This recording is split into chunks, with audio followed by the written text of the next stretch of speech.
Hey guys, welcome back to Fast Fix. In this video, we're going to show you how you can fix this gray screen on your Discord. So first of all, here you just need to open up your Run app. So Windows plus R key on your keyboard.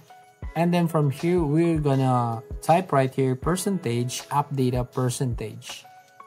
So we're gonna type app data and click on enter. And then you will go here on these folders. Now what are you going to do here is find the Discord folder. So right here, now before you do this one, you want to make sure that you close all the Discord app. So go right here on the taskbar, right click on this Discord icon and quit Discord. Or you want to go to your task manager.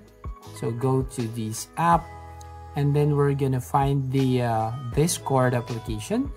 So right click on this and click on end task. Once you've done right here, you want to go back to this folder and just right click and delete this folder here. Now once you finish all of this setups, you just need to open up your Discord and it should be fixed the gray screen issue on your Discord. So that's it. If you find this video helpful, please consider to like and subscribe to this channel. Don't forget to hit the notification bell to notify you on the next video.